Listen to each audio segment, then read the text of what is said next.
시어머니는 왜 며느리의 집만 다녀오면 밤새 울까요? 그 이야기 지금 시작됩니다. 늦겨울의 오후 창문 너머로 햇살이 희미하게 떨어지고 있었다. 골목을 따라 장보러 다녀온 정숙이 무거운 장바구니를 들고 들어왔다. 현관 앞 신발장엔 여전히 윤이 흐르는 신발들이 가지런히 놓여 있었다. 그녀는 말없이 가방을 내려놓고 코트를 벗어걸었다. 거실에는 남편 준호가 신문을 읽고 있었다. 라디오에선 낯익은 트로트가 흘러나왔다. 정숙은 아무 말 없이 주방으로 들어가더니 찬장을 열고 물컵을 꺼냈다. 컵 안에 물이 절반쯤 찼을 때 손이 미세하게 떨렸다. 그 떨림은 물결처럼 번져 컵 표면에 작은 진동을 만들었다. 다녀왔어? 준호가 신문을 접으며 말했다. 응. 짧은 대답 뒤에 아무 말도 이어지지 않았다. 그녀는 컵을 내려놓고 천천히 안방으로 들어갔다. 문이 닫히자마자 낮게 눌러 삼키는 울음소리가 새어나왔다. 준호는 한동안 그 자리에서 움직이지 못했다. 라디오 속 노래가 끝나고 정적이 흘렀다. 그는 신문을 접어 무릎 위에 내려놓았다.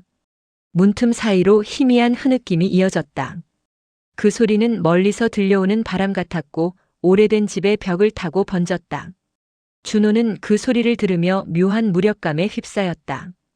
울고 있는 이유를 물어야 하나 아니면 그냥 모른 척해야 하나? 잠시 후 울음소리가 멈췄다. 문이 열리고 정숙이 나온다. 눈가가 살짝 붓고 얼굴은 웃음을 흉내내고 있었다. 저녁 뭐 먹을래요? 그녀의 목소리는 평소처럼 다정했지만 그 말끝엔 억눌린 체념이 묻어 있었다. 준호는 대답 대신 물컵을 집어들었다. 차가운 물이 목을 타고 내려갔지만 가슴은 점점 더 답답해졌다. 그는 눈을 내리깔고 중얼거렸다. 며느리네 다녀오면 꼭 울고 오네. 정숙이 미소를 지었다. 그러나 그 미소는 오래 머물지 못했다. 잠시 후 그녀의 입꼬리가 내려앉고 눈동자 속에서 빛이 꺼졌다. 준호는 그걸 보고 아무 말도 하지 못한 채 단지 그 표정이 낯설게 느껴졌다. 밤이 깊었다. 거실의 시계 초침이 또각또각 소리를 냈다. 준호는 식탁 위에 앉아 있었다. 불을 끄지 않은 주방등이 방 안을 희미하게 비췄다. 정숙은 방 안에서 잠이 든 듯했다. 문틈으로 잔잔한 숨소리가 들렸다. 준호는 손가락으로 식탁 표면을 두드리며 생각에 잠겼다. 대체 왜 우는 걸까? 그 생각이 한 번 떠오르자 머릿속에서 좀처럼 사라지지 않았다. 그는 천천히 자리에서 일어났다. 책장 깊숙이 먼지가 쌓인 서류 상자를 꺼냈다. 그 안에는 오래전 교사로 근무할 때 사용하던 작은 녹음기가 있었다. 손바닥만 한 크기, 무겁지도 가볍지도 않은 묵직한 금속 감촉. 손끝이 약간 떨렸다. 준호는 건전지를 갈아 끼우고 버튼을 눌렀다. 삐 하는 짧은 소리 뒤로 붉은 불빛이 켜졌다. 작게 들리는 기계음이 고요한 밤 공기 속에서 유난히 또렷했다. 그는 잠시 그 불빛을 바라보다가 숨을 고르고 전원을 껐다. 안방 문을 살짝 열자 정숙이 깊은 잠에 빠져 있었다. 조용히 다가가 그녀의 가방을 들었다. 오래된 가죽 냄새가 났다. 가방 안쪽 지퍼 포켓에 녹음기를 넣는데 손끝이 마치 죄를 짓는 듯 무거웠다. 그는 가방을 제자리로 두고 천천히 물러났다. 한동안 문 앞에 서서 그녀를 바라봤다. 잠든 얼굴은 평온했지만 눈가엔 여전히 피로의 그림자가 드리워져 있었다. 준호는 미묘한 안도감과 죄책감이 뒤섞인 채로 속삭였다. 미안하다. 하지만 알아야겠어. 거실로 돌아온 그는 조명을 끄고 의자에 앉았다. 불 꺼진 집 안은 어둠에 잠겨 있었다. 시계 초침 소리가 다시 귓가에 들렸다.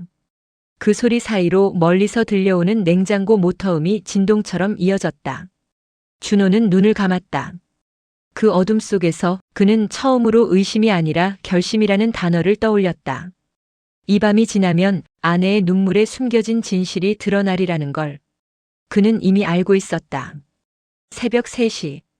거실의 공기는 차가웠다. 식탁 위엔 불 꺼진 조명 아래 남은 물컵 하나가 놓여 있었다. 준호는 잠을 이루지 못한 채 앉아 있었다.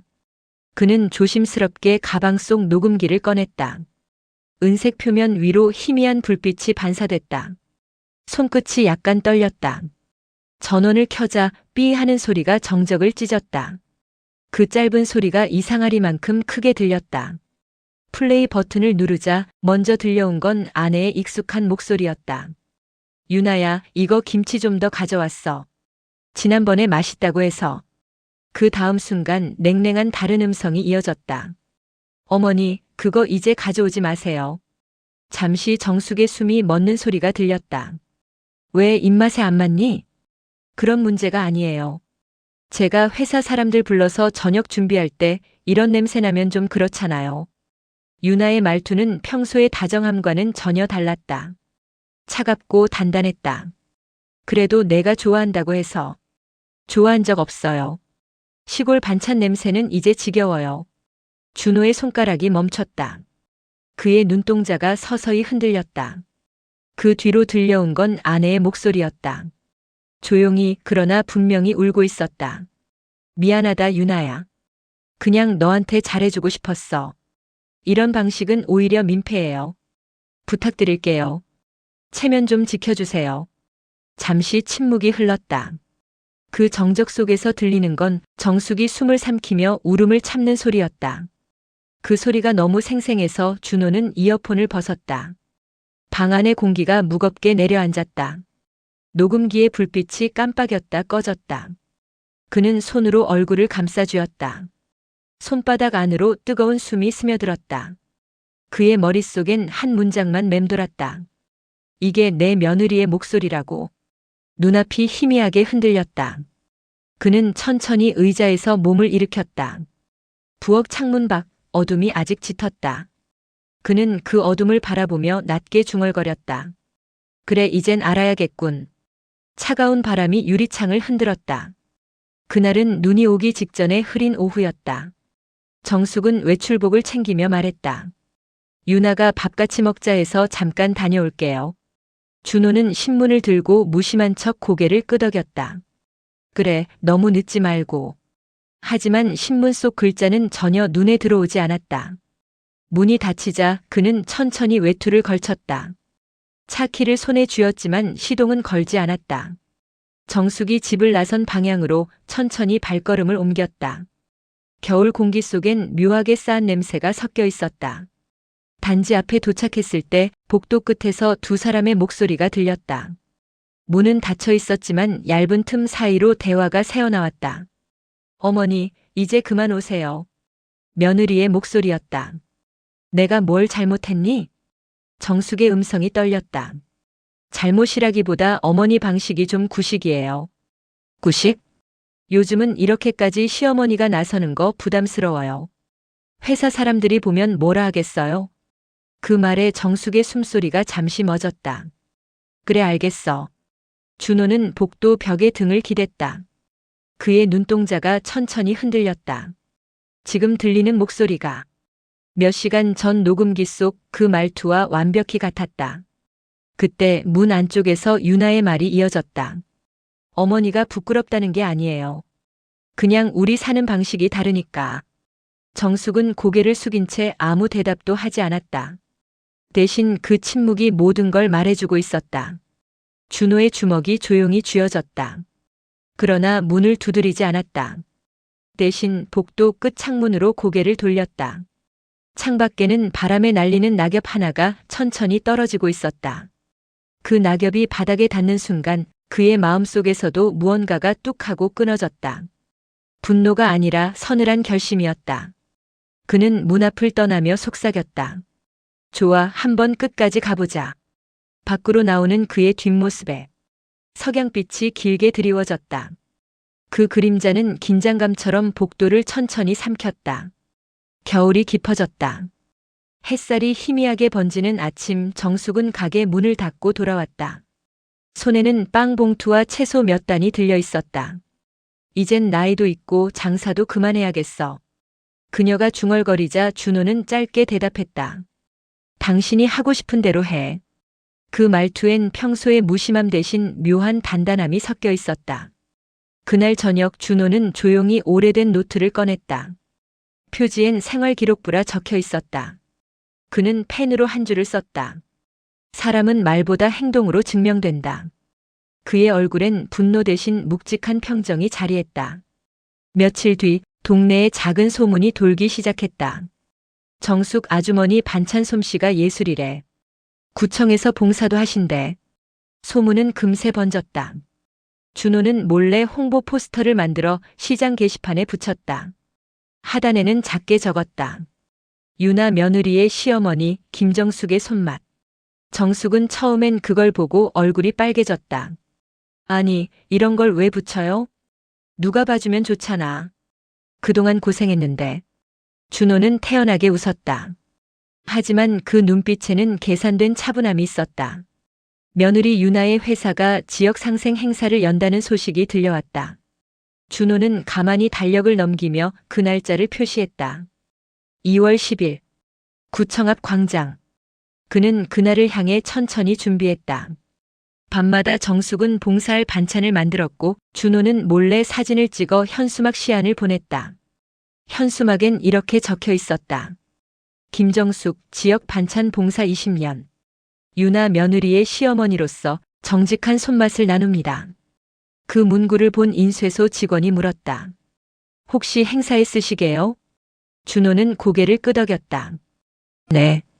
작은 정의감 같은 겁니다. 집으로 돌아오는 길 겨울바람이 볼을 스쳤다. 그는 마스크를 올리며 조용히 미소 지었다. 소리 없는 복수는 이미 시작되고 있었다. 그날은 맑았다. 하늘이 유난히 투명했고 광장에는 현수막이 바람에 나부꼈다. 지역 나눔 반찬 축제 정직한 손맛을 나눕니다. 하단엔 작은 글씨가 있었다.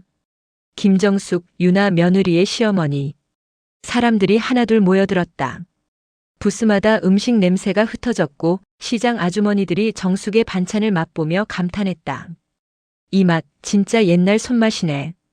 요즘 이런 김치찌개 맛 찾기 힘들어요. 정숙은 처음엔 당황했지만 준호가 옆에서 말했다.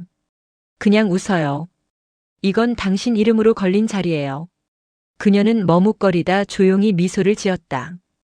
햇살이 그 미소를 비추며 반짝였다. 잠시 뒤 유나가 회사 직원들과 행사장에 들어섰다. 그녀는 무심코 현수막을 보고 발걸음을 멈췄다. 눈동자가 크게 흔들렸다. 이게 뭐야? 뒤따라오던 직원이 말했다. 유나 씨, 그 김정숙 님이 시어머니세요? 대단하시네요. 유나의 얼굴이 순식간에 하얗게 질렸다. 아, 네, 뭐 가게 하시죠. 그녀는 억지로 웃으며 대답했다. 그러나 입술이 미세하게 떨리고 있었다. 정숙이 그 모습을 보았다. 그리고 천천히 걸어 나왔다. 유나야. 유나가 멈춰섰다. 정숙은 사람들 앞에서 말없이 다가와 작은 반찬통을 내밀었다. 이거 그때 내가 좋아했던 잡채야. 주변이 잠시 조용해졌다. 유나는 사람들의 시선을 느끼며 손을 내밀지 못했다. 그 순간 준호가 다가와 웃으며 말했다. 우리 며느리가 효녀라서요. 이 행사 준비도 사실 며느리 덕이 큽니다. 사람들의 눈빛이 따뜻하게 바뀌었다. 역시 가족이 최고네. 좋은 시어머니 두셨네요. 유나는 아무 말도 하지 못한 채 얼굴을 숙였다. 정숙은 대신 부드럽게 웃으며 말했다. 이렇게라도 함께 있어서 고맙다. 그 말은 칼날 같지도 달콤하지도 않았다. 그저 조용한 진심이었다. 그러나 그 진심이 유나의 허세와 가식 위에 마지막 못처럼 박혔다. 행사가 끝날 즈음 정숙은 남은 반찬통을 차곡차곡 정리했다. 준호가 그녀 옆에서 도와주며 말했다. 당신 이름 사람들이 다 기억하겠어. 정숙이 대답했다. 이제 나도 나를 기억할 수 있을 것 같아요. 멀리서 유나가 그 모습을 보고 있었다. 손에 들린 명함이 천천히 구겨졌다. 그녀의 얼굴엔 눈물과 분노가 동시에 섞여 있었다. 그날 밤 집 안 공기는 이상하게 무거웠다. 식탁 위엔 아직 치우지 못한 그릇 몇 개가 남아 있었다. 조명이 밝지도 어둡지도 않은 어중간한 톤이었다. 정숙은 싱크대 앞에서 조용히 설거지를 하고 있었다. 수도꼭지에서 떨어지는 물소리가 일정한 박자로 공간을 채웠다. 현관문이 거칠게 열렸다. 유나가 하이힐 소리를 내며 들어왔다. 오늘 행사 일부러 그렇게 하신 거죠? 그녀의 목소리는 낮게 떨렸지만 분노로 가득했다. 정숙은 뒤돌아보지 않았다. 무슨 말이니? 그 현수막 말이에요. 사람들 다 알게 해놓고 나한테 망신 주신 거잖아요. 정숙이 손을 멈췄다. 망신이라니. 그게 왜 망신이니? 유나는 냉소를 터뜨렸다. 시장 반찬 가게라뇨. 요즘 누가 그런 걸 자랑해요? 거실 쪽 문이 열리며 준호가 나왔다. 그는 조용히 유나를 바라봤다. 그게 창피했니? 그의 목소리는 낮지만 단단했다. 유나는 잠시 주춤했다가 말을 이었다. 창피한 게 아니라 체면이라는 게 있으니까요. 체면? 준호가 짧게 되물었다. 체면은 사람 위에 세우는 게 아니야. 사람이 그 위에 서는 거지. 정숙은 조용히 그 말을 듣고 있었다. 유나는 한순간 숨을 삼키며 시선을 피했다. 그때 도현이 퇴근하고 들어왔다. 무슨 일이야? 유나가 그를 향해 소리쳤다. 당신 아버지가 나를 사람들 앞에서 웃음거리로 만들었어. 도현은 놀란 눈으로 부모를 번갈아 봤다. 준호는 아무 대답도 하지 않았다. 대신 테이블 위에 휴대폰을 내려놓았다. 화면에는 유나의 SNS가 열려 있었다. 완벽한 며느리, 도심의 품격 있는 살. 그 게시글 밑엔 수십 개의 좋아요가 달려 있었다. 이게 내 체면이냐? 유나의 얼굴이 하얗게 질렸다. 그건 그저 이미지예요. 그 이미지 뒤에 내가 한 말은 뭐였더라? 시골 냄새 지겨워요. 정숙의 손에서 접시가 떨어져 바닥에 부딪혔다. 짧은 소리 하나가 정적을 갈랐다. 잠시 아무도 말하지 않았다. 시간이 멈춘 듯 했다. 준호는 깊게 숨을 내쉬었다. 내가 내 아들의 아내라 다행이라고 생각했는데 지금은 내가 내 자신을 부끄러워해야 할 때야. 유나는 눈물이 고였지만 끝까지 고개를 들었다. 그래요, 부끄럽네요. 하지만 나만 그런 건 아니잖아요. 그녀는 그렇게 말하고 문을 박차고 나갔다. 문이 닫히자 집안엔 다시 정적이 내려앉았다. 정숙은 천천히 무릎을 꿇고 떨어진 접시를 주었다. 손끝이 약간 떨렸다. 그녀는 조용히 중얼거렸다. 그래도 내가 더는 숨지 않아도 되겠죠. 준호가 고개를 끄덕였다. 그래. 이제 우린 아무것도 숨길 게 없어. 창문 밖으로 겨울바람이 불었다. 커튼이 천천히 흔들리며 집안의 공기를 갈랐다. 그 바람 속에서 그들의 눈빛은 더 이상 흔들리지 않았다. 며칠 뒤 유나의 회사 사무실. 하얀 형광등 아래 분위기는 어딘가 서늘했다. 사람들의 시선이 은근히 그녀를 향하고 있었다. 그 김정숙 씨가 유나 씨 시어머니래. 아, 그 반찬 행사하셨던 분? 진짜 멋지시던데. 그런 어머니 두셨으면 자랑스러울 텐데. 소곤거림이 흘러나왔다. 유나는 컴퓨터 화면을 바라봤지만 눈앞의 문장이 하나도 읽히지 않았다. 손끝이 식은 커피잔을 감싸쥐었다. 잔 안의 커피는 이미 식어 있었고 그 속에 비친 자신의 얼굴은 낯설게 느껴졌다. 자랑스럽다. 그 한마디가 귓가에서 계속 맴돌았다. 그녀는 가방을 들고 자리에서 일어났다. 퇴근도 점심도 아닌 시간이었다. 엘리베이터 거울 속 자신의 얼굴이 희미하게 떨렸다. 왜 나는 저렇게 웃지 못했을까? 입술이 미세하게 떨렸다. 밖으로 나오자 찬바람이 얼굴을 때렸다. 하늘은 낮게 깔렸고 구름은 잿빛이었다. 그녀는 스마트폰을 꺼내 정숙의 번호를 눌렀다. 한동안 신호음만 울렸다. 그리고 드디어 익숙한 목소리가 들렸다. 유나야? 그 한마디에 유나는 목이 메었다. 어머니, 저 미안해요. 그녀의 목소리는 작고 갈라졌다. 무슨 일 있니? 정숙의 말투는 여전히 차분했다. 그때 제가 너무 어머니를 제 기준으로만 봤어요. 그냥 부끄러웠어요. 근데 지금은 제가 부끄러워요. 짧은 침묵이 흘렀다. 그 정적 속에서 유나는 스스로의 숨소리만 들을 수 있었다. 정숙은 천천히 대답했다. 이제라도 내가 말해줘서 고마워. 사람은 늦게라도 진심을 보면 돼. 그 말이 끝나자 유나는 눈을 감았다. 볼을 타고 눈물이 흘러내렸다. 저 가게에 가도 돼요? 정숙이 잠시 숨을 고르더니 말했다. 언제든 와. 그 자리, 내가 와도 따뜻하게 비워둘게. 전화를 끊고 나서 유나는 천천히 걸음을 옮겼다. 길가의 유리창마다 자신의 얼굴이 비쳤다. 화려한 옷, 비싼 가방, 완벽한 화장. 그 어느 것도 위로가 되지 않았다. 그녀는 갑자기 발걸음을 멈췄다. 횡단보도 신호등 위 초록불이 깜빡였다. 진짜 부끄러워해야 할 건 나였구나. 그녀는 그렇게 중얼거리며 하늘을 올려다봤다. 눈물에 젖은 시야 너머 겨울 구름 사이로 희미한 햇살이 비쳐들고 있었다.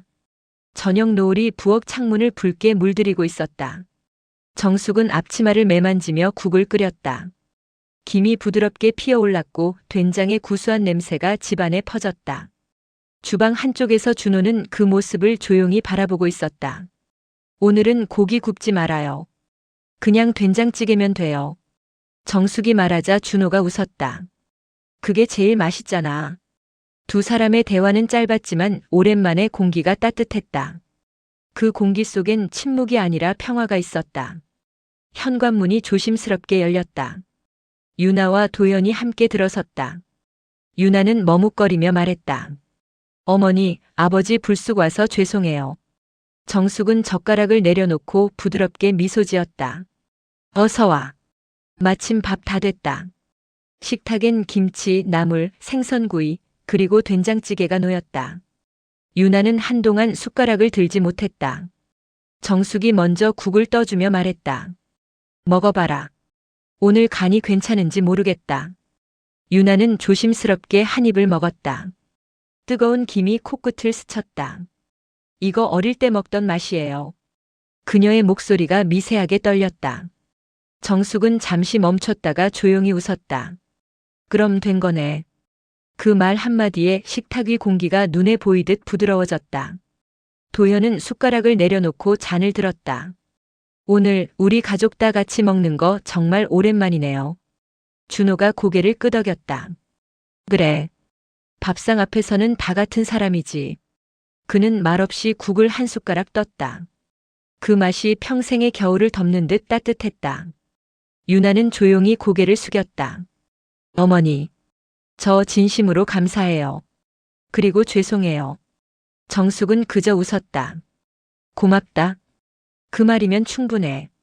그 순간 창문 너머로 저녁 햇살이 식탁 위를 비췄다. 네 사람의 그림자가 하나로 겹쳤다. 김이 오르는 된장 냄새와 노을빛이 섞여 마치 오래된 상처가 천천히 아물어가는 듯 했다. 봄이 왔다. 골목마다 개나리와 벚꽃이 피어나고 따뜻한 바람이 오래된 간판들을 스쳤다. 그중 하나 새하얀 간판이 유난히 눈에 띄었다. 다시 엄마 반찬. 가게 문을 열자 기름 냄새와 된장의 구수한 향이 한꺼번에 퍼졌다.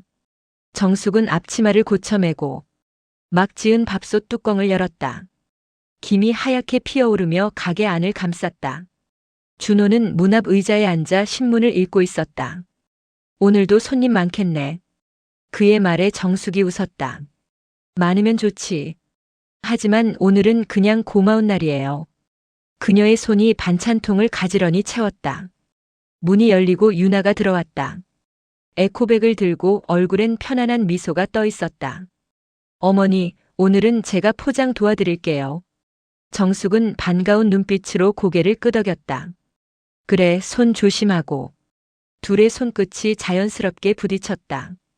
예전의 서먹함 대신 묘하게 닮은 웃음이 번졌다. 가게 창문 너머로 도연이 작은 트럭에서 상자를 옮기고 있었다. 어머니, 배달 주문 또 늘었어요.